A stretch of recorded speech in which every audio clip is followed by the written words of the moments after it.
Bonjour et bienvenue pour un nouvel épisode de Power PL avec Bruno. Salut Bruno. Salut Andrea. Une nouvelle fois, un grand plaisir de t'avoir avec nous pour faire un bilan de cette saison de Première Ligue qui a été, on peut le dire, particulièrement étouffante jusqu'à dans les dernières minutes des derniers matchs. C'était assez incroyable ce qui s'est passé.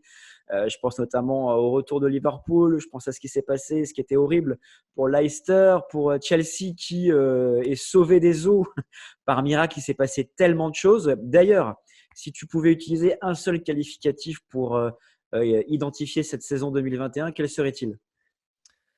Longue et étrange.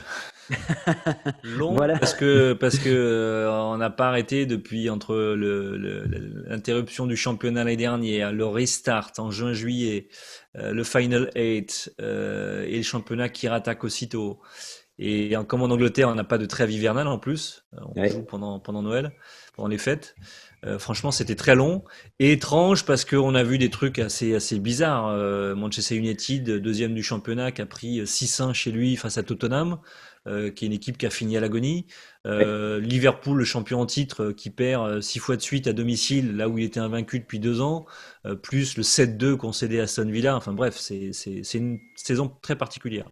C'était complètement fou. N'hésitez pas à nous dire en commentaire comment vous pourriez qualifier cette saison de Première Ligue. Aujourd'hui, on va s'intéresser on va dire, à décerner les bons points et les mauvais points de cette saison. On va évidemment évoquer le joueur de la saison. Ensuite, on va évoquer les différents jeunes joueurs à suivre, les joueurs qui ont déçu, les surprises. Et on terminera par le 11 type de l'année en Première Ligue en 2021. C'est donc parti. Donc, qui est selon toi, le mystère est immense, le joueur de la saison? Cette saison, plus que les autres, je trouve que c'est un choix très compliqué parce qu'il y a eu beaucoup de déceptions au niveau des équipes, au niveau des collectifs. Il y a quelques individualités qui s'en sont sorties. Je pense à Harry Kane, qui est juste énorme. 23 Ouais. buts, 14 passes décisives. Il est impliqué sur 37 buts en 35 apparitions. Quand tu penses qu'il a réalisé ça dans une équipe de Tottenham qui était à l'agonie, tu as envie de dire, mais qui dit mieux que Kane? Et pourtant, tu as aussi Gundogan à Manchester City, Ok, qui a une oui. période, 11 buts en 12 matchs entre mi-décembre et mi-février. C'est une époque où City était encore 9e à 6 points de la tête du championnat. Et à la C'est vrai. sortie de cette série, ils sont leaders avec 10 points d'avance. C'est-à-dire que ce mec-là a pesé de tout son poids dans le titre. Donc tu pourrais penser que c'est le meilleur de Manchester City. Tu pourrais penser que Bruno Fernandes, qui a porté Ouais. United avec 18 buts, 12 passes décisives, Magnifique. il mériterait presque ce trophée. Et pour beaucoup, et c'est aussi un peu ce que je pense, même si Gundogan mériterait, Harry Kane mériterait ce trophée, tu as quand même Ruben Dias. La question, Ouais. c'est est-ce que Manchester City aurait été champion sans Ruben Dias? Moi, j'en suis pas persuadé. Parce que il a vraiment eu l'impact d'un Virgil van Dijk à Liverpool quand il a stabilisé cette équipe de Liverpool, quand il a apporté de la solidité, qu'il a rééquilibré un peu tout l'ensemble. Et c'est exactement ce qu'a fait Ruben Dias à Manchester City. C'était vraiment un rock solide, très peu d'erreurs. Il a amené du calme, du caractère à cette défense. Et voilà, et puis ça correspond aussi à cette force de City qui était plus solide défensivement, mieux équilibrée, qui reposait moins sur ses stars. D'ailleurs, c'est pour ça qu'on a du mal à désigner un joueur de l'année. C'est que dans cette équipe de City, il n'y a pas vraiment une individualité qui est sortie du lot. Il y en avait plusieurs, elles étaient assez interchangeables. Tu pouvais être Mahrez, tu pouvais avoir Bernardo Silva, Kevin De Bruyne, Gundogan. Ouais. Voilà, je veux dire, tu les changeais, mais ça ne changeait pas la force de cette équipe de Guardiola. La preuve, c'est que Guardiola, depuis 3 mois, il alterne d'un match à l'autre entre une équipe A, on va dire, type, et une équipe à peu près B, parce qu'il fait 8 changements d'un match à l'autre. Et ça n'a Ouais. pas changé les résultats de City. En effet, un recrutement intelligent, que des excellents joueurs et pas trop de stars comme on pourrait le voir dans certains clubs d'une capitale en France. Voilà, je n'en dirai pas plus. Mais c'est sûr que voilà, l'effectif qui est extrêmement équilibré peut permettre de ressortir plusieurs noms. Ruben Dias, fabuleux. Ce qui a bien aussi avec lui, c'est qu'il a pris le temps de grandir d'abord au Portugal avant de pouvoir partir. Parfois, les joueurs portugais partent un peu trop tôt. Lui, semble-t-il, il est parti au bon moment. On se souvient d'ailleurs de certaines rumeurs l'envoyant à l'Olympique lyonnais à une certaine époque Ouais. pas si lointaine. Et il semblerait, oui, que voilà, en Première Ligue comme en Ligue des Champions, il a marqué du fer rouge son arrivée. Très clair. Concernant les jeunes joueurs à suivre, est-ce que tu aurais des noms à nous soumettre? Joueur à suivre, il y en a eu quand même pas mal. Cette saison, et même j'étendrai presque à l'année dernière, il y a eu beaucoup de jeunes qui ont éclos, Oui. qui ont montré le bout de leur nez et qui ont confirmé cette saison. Et ils vont vraiment être des stars de demain. Je pense évidemment aux deux petits jeunes d'Arsenal, Bukayo Saka et Emile Smith-Rowe. C'est incroyable que le meilleur joueur de la saison d'Arsenal soit un gamin de 19 ans, c'est Saka, qui a Oui. été le joueur le plus régulier, qui peut jouer à 3, 4, 5 postes dans cette équipe. Moi, j'ai beaucoup aimé Smith Rowe, qui est un joueur qui a beaucoup de ballons, qui se déplace énormément, qui propose, qui est disponible.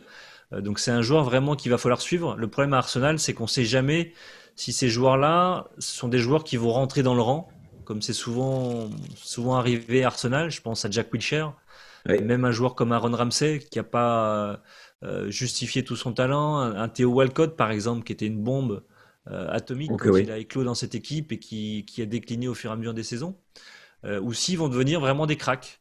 Ce qu'on est sûr, c'est qu'il y a un joueur qui sera un crack, c'est Phil Foden à Manchester City. Ça a été, on peut même pas parler de révélation parce qu'on connaît son talent depuis 2017, depuis la Coupe du Monde avec les U17, vainqueur avec l'Angleterre. C'est un joueur qui est extraordinaire, qui devait assurer la succession de David Silva. Il y avait beaucoup de questions. Guardiola l'a préservé un peu en première ligue. Il a plus fait jouer en Ligue des Champions et son niveau n'a cessé de monter au fur et à mesure de la saison. Et aujourd'hui, c'est un titulaire indiscutable. J'ai souvenir de son but, par exemple, à Anfield contre Liverpool, qui était un match capital dans l'ascension de City. Il y en a un autre pour moi qu'il va falloir suivre, c'est Kirsty Jones, qu'on verra peut-être un peu plus la saison prochaine avec Liverpool. Ouais. Mais pour moi, il y a deux joueurs, vraiment deux joueurs à suivre. Le premier, c'est Mason Greenwood. Je pense que l'Angleterre est en train de toucher du doigt sans doute le plus grand attaquant depuis très très longtemps. D'accord, waouh. Sans doute depuis Wayne Rooney, même si Marcus Rashford fait une carrière extraordinaire et il progresse d'année en année, il est très complet. Mais Greenwood, il a vraiment quelque chose. C'est vraiment un buteur pur, qui a une élégance. On le rapproche beaucoup à Robin Van Persie. Et je pense qu'il peut être vraiment l'attaquant de demain de l'équipe d'Angleterre, peut-être succéder à Harry Kane. Et l'autre, D'accord. il joue pas en Angleterre, il joue pas en Première Ligue, mais à Dortmund. C'est Jude Bellingham, Ouais. le joueur de Dortmund, qui a un talent fou. On l'a Ouais. vu en Ligue des Champions cette saison, notamment face à Manchester City. Et que ce joueur-là, parce qu'un jour ou l'autre, ce joueur-là va revenir en Angleterre, c'est obligé. Ce joueur-là, il faut le suivre, parce que là aussi, c'est du très très lourd. Et d'ailleurs, il y a de grandes chances qu'il soit dans la liste de Gareth Southgate pour l'Euro. D'accord, très clair. Et d'ailleurs, souvenons-nous, hein, quand il arrive à Dortmund, il arrive déjà avec un statut de pépite plus, plus, plus, plus. De mémoire, il arrivait de Birmingham, si je ne Birmingham, m'abuse. Birmingham, ouais. arraché à Manchester United, qui le voulait absolument également. Il y avait Et du monde au portillon pour lui. en effet, dites-nous en commentaire hein, si vous êtes plutôt team Greenwood ou team Bellingham. Dans tous les cas, vous aurez bon goût, quelle que soit la team que vous allez choisir concernant les joueurs à suivre. Dans une autre tendance, est-ce qu'il y a des joueurs par rapport aux expectatives de début de saison qui ont été plutôt, voire très décevants? Il y en a eu beaucoup pour une raison assez simple, c'est que c'était une saison très particulière, Oui, perturbée, l'absence de préparation estivale qui a été écourtée, et ça, on a beau le répéter, c'est capital dans une saison. Et donc, on a vu des joueurs, les stars d'avant, décevoir. Je pense à Sadio Mané, par exemple, qui a une saison très compliquée à Liverpool. Je pourrais ajouter Firmino, qui n'a pas été très bon avec les Reds. Trent Alexander-Arnold. Donc, on voit, il y a beaucoup de joueurs à Liverpool qui ont déçu, ce qui oui, explique leur classement. Je pense aussi à Thiago, mais pour des raisons différentes, parce que Thiago Alcantara, il y avait une attente par rapport à ce qu'il avait réalisé avec le Bayern Munich lors du Final 8. Là, on est plus dans des raisons d'adaptation au football anglais, dans une équipe qui était en difficulté, donc on peut aussi lui pardonner. Je pense à Anthony Martial à Manchester United, qui n'a pas confirmé dans un rôle qui réclamait oui. celui d'avant-centre.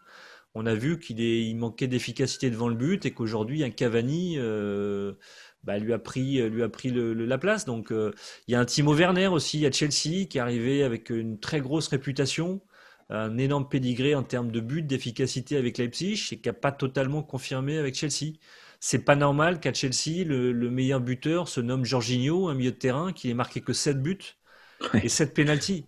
Donc c'est vraiment le constat d'échec des attaquants et notamment des stars qu'avait recruté Chelsea très cher, comme Kai Havertz. On Ouais, peut lui pardonner, il a la jeunesse pour lui. Mais tout ça, il y aura des attentes énormes sur eux. À Arsenal, il y en a beaucoup aussi.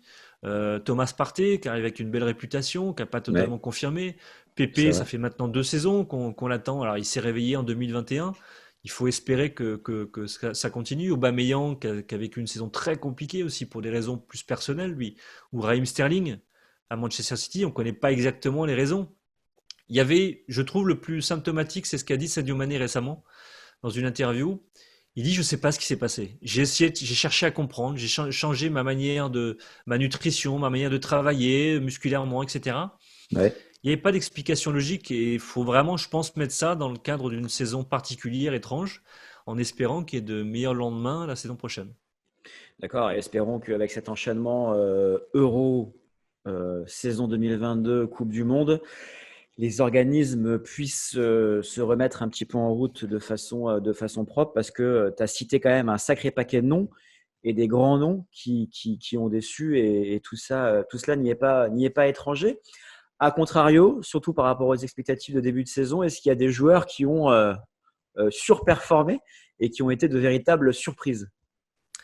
Bah, on parlait tout à l'heure des joueurs qu'on attendait, qu'on va suivre en 2021-2022. Il y en a d'autres. On avait des doutes, on avait des questions. Par exemple, pour moi, un joueur comme Jack Grealish, j'avais encore des doutes sur lui. Ce qu'il a réalisé cette saison, pour moi, c'est juste exceptionnel. Il aurait pu être le meilleur joueur de la saison si s'était pas blessé en février. Ouais, Il y a un garçon, Oli Watkins, qui était, je crois, le meilleur ouais, buteur du Championship la saison passée, qui arrive à Aston Villa. C'est pas un club facile. Et il a répondu aux attentes. Et pareil, c'est un très très bon attaquant. Emiliano Martinez, qui est ouais. passé de gardien d'Aston Villa, qui est arrivé en provenance d'Arsenal. Franchement, ça a été une des plus belles, les meilleures pioches de l'été dernier. Mais pour moi, celui qui m'a le plus surpris, c'est Patrick Bamford, l'attaquant Ouais. de Leeds. Il y a toujours, on le connaît depuis un moment en Angleterre, hein. C'est un garçon intelligent qui a refusé Harvard, qui parle plusieurs langues. Enfin voilà, on le connaît D'accord. depuis très longtemps. Il y avait des doutes sur sa capacité à hisser son niveau personnel à ce que requiert la première ligue, l'exigence physique, la répétition des efforts, le niveau des défenseurs qui s'élève. Et il a réalisé une saison absolument magnifique avec Leeds. Il a 17 buts et 7 passes décisives dans une équipe de Leeds qui ne compte pas ses efforts. Il y a énormément de courses dans cette équipe. Bien Et sûr. franchement, il m'a bluffé. Donc là, coup de chapeau à Bamford. Et on a même circulé un peu son nom du côté de l'équipe d'Angleterre. Je pense que ça serait un peu juste. Mais rien que ce qu'il a fait, ce qu'il a réalisé cette saison avec Leeds, franchement, c'est énorme. D'accord, canon. Et pour rester sur le créneau de Leeds, parce que c'est un peu, un petit peu le sujet du moment, au niveau de l'entraîneur de l'année, est-ce qu'il y a un entraîneur qui, pour toi, sort du lot? Parce que c'est vrai que selon ce qu'on entend outre-Manche, ce qu'on entend des points de vue très français, le nom n'est pas vraiment le même au niveau du coach de l'année. Est-ce qu'il y en a un pour toi qui sort du lot? On a tous un nom en tête, mais est-ce que c'est celui-ci? Pour moi, c'est le trophée le plus compliqué à décerner Oui, parce qu'il faudrait qu'on donne vraiment des critères de ce qu'on attend de l'entraîneur de l'année. Si bien c'est sûr. pour nommer l'entraîneur qui a gagné le championnat, bah c'est facile, c'est Pep Guardiola. Mais est-ce qu'on n'attendait pas ça de Pep Guardiola avec l'effectif qu'il a à Manchester City après avoir abandonné le titre à Liverpool la saison passée? C'était la moindre des choses. C'est pour ça qu'on l'a recruté, c'est pour ça qu'on l'a fait venir à Manchester City et c'est pour ça qu'on lui recrute des défenseurs à 50, 60, 70 millions d'euros pour renforcer sa défense. Il y avait deux attentes sur la fin de saison et on attendait vraiment le classement final pour savoir si Brendan Rodgers remporte la FA Cup comme il l'a fait et place Leicester dans les 4 premiers du championnat, ça aurait Ouais. été Brendan Rodgers qui aurait été l'entraîneur de l'année. Si David Moyes hisse West Ham, qu'on n'attendait pas du tout, dans les 4 premiers qui qualifient West Ham pour la Ligue des Champions, mais ça aurait été 1000 fois David Moyes, c'est évident. Ouais. Mais pour toutes ces raisons, et donc comme Leicester et West Ham se sont écroulés, pour moi, l'entraîneur de l'année, c'est Marcelo Bielsa. Pour plusieurs raisons, parce qu'il a fait de Leeds, évidemment, il est toujours très attendu, Marcelo Bielsa, il a une philosophie à part, entière, Ouais. et il a réussi à transporter son football qui marchait en championship, qui est un football fait d'efforts, de contre-attaques, de risques, à la première ligue. Dans une saison où toutes les saisons ont eu des passages à vide énormes, et je parle des gros, hein, ceux qui ont des effectifs énormes, vraiment des trous de parfois 2 mois. et qui a bouleversé un peu la hiérarchie de cette première ligue, de son top 6. Et lui, avec son équipe de lead, son effectif de championship, avec un effectif limité, il a produit les mêmes efforts de la première à la 38e journée. Et en plus de ça, avec du spectacle. Ouais. À chaque fois que je regardais Leeds, franchement, moi, je prenais mon pied. Je passais un bon moment. Et j'ai découvert des joueurs. Alors, on les connaissait, parce qu'ils ont brillé en championship. Mais Jack Harrison, par exemple, un ailier qui est juste formidable, qui a une énergie de dingue, techniquement très très bon. Ouais. Évidemment, Calvin Phillips, qu'on attendait aussi à ce niveau-là, qui a confirmé. Le petit Meslier dans le but de Leeds, c'était un gros risque pour lui. Et franchement, il était bluffant.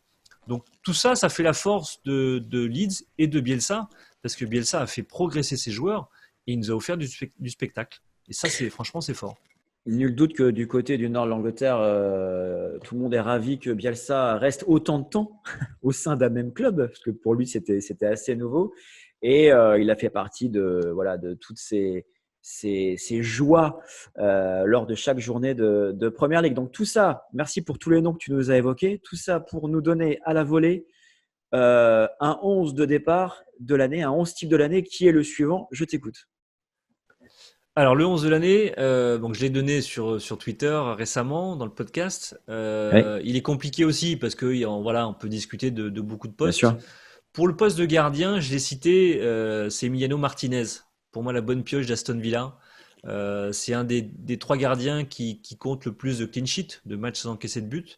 Et les deux premiers, c'est Edouard Mendy de Chelsea et Ederson de Manchester City, Ouais. qui sont quand même beaucoup mieux protégés que Martinez à Villa. Donc pour moi, Martinez a été meilleur que les deux autres. Ok. La défense, à droite, il y a plusieurs choix, mais moi j'ai mis Koufal parce que de West Ham, parce que je l'attendais pas. C'était une des bonnes pioches de David Moyes à West Ham, et il a été bluffant aussi. Il a une activité énorme sur son côté droit, Ok. bon défensivement, à droit offensivement. Donc voilà, pour moi l'équipe de la saison, c'est aussi des joueurs qu'on n'attendait pas et qui nous ont surpris. Bien sûr. À gauche, c'est une évidence pour moi, c'est Luke Shaw. Mhm. Qui est le symbole même de la progression du United de Ole Gunnar Solskjaer. En charnière centrale, il peut y avoir débat. Ruben Dias, il n'y a pas débat. Ouais. Mais à côté de lui, on peut aussi bien mettre Maguire, qui est vraiment un défenseur solide, qui malheureusement un peu un délit de sale gueule, je trouve, sur ce joueur parce qu'il a coûté très cher, parce qu'il est un peu lent. Et il y a aussi Wesley Fofana. Et Wesley Fofana, Ah avec oui, Leicester, il m'a bluffé d'accord. parce que j'attendais pas à ce niveau-là. Je savais qu'il était bon, en tout cas j'en avais entendu beaucoup parler. Mais franchement, il a une maturité qui est juste hallucinante et il mérite d'être dans ce 11. Ok. Au milieu de terrain, pour être exact, je me souviens plus qui j'ai mis en sentinelle. Je crois que c'était NDD de Leicester. De mémoire, oui, c'est ça. Qui, pour moi, si on nomme une sentinelle dans une équipe, c'était le meilleur sur l'ensemble de la saison. C'était une des pierres angulaires de la réussite de Leicester. Et quand il n'est pas là, ça se voit. Et je trouve que Kanté, contrario, Kanté était bien meilleur en Ligue des Champions qu'en Première Ligue. Et parce que pour moi, on ne peut pas mettre Gundogan en sentinelle. Au D'accord. milieu de terrain, justement, je mettrais Gundogan, Mhm. qui a été excellent. On pourrait mettre De Bruyne qui est sans doute un meilleur joueur, mais sur l'apport, l'efficacité de Gundogan cette saison, je le mettrais devant Kevin De Bruyne. Et puis après, il y a Bruno Fernandes qui est incontournable à mes yeux sur tout ce qu'il a apporté à United. Et le trio offensif, pour moi, c'est une évidence. C'est Foden à droite qui est la grande révélation. Certains me diront, bah ouais, Mo Salah est deuxième meilleur buteur, il mériterait, mais Salah met des buts, mais il n'a pas fait une très très grande saison. En effet, ouais. Harry Kane, meilleur buteur du championnat, meilleur passeur, il n'y a rien à dire. Et puis à gauche, pour moi, je trouve le joueur qui m'a le plus intéressé cette saison, c'est Jack Grealish.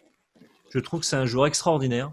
J'ai hâte, sans offense à Aston Villa, j'ai hâte de le voir dans une grande équipe qui jouerait la Ligue des Champions tous les ans. J'ai envie de le voir confronté au plus haut niveau. Je pense qu'il sera évidemment dans la liste de Gareth Southgate. Il est revenu de blessure. Et je pense que c'est un joueur, on l'a vu notamment au mois de novembre, qui peut donner une nouvelle dimension à l'équipe d'Angleterre à 7 euros. D'accord, très clair. Pas mal d'anglais dans ce 11, donc ce qui est plutôt de bon augure concernant l'Euro à venir. En tout cas, c'est très clair et ce 11 a de la gueule. Merci pour tous ces éclairages sur la Première Ligue version 2021. Je te dis à très vite. À très vite, ciao, ciao.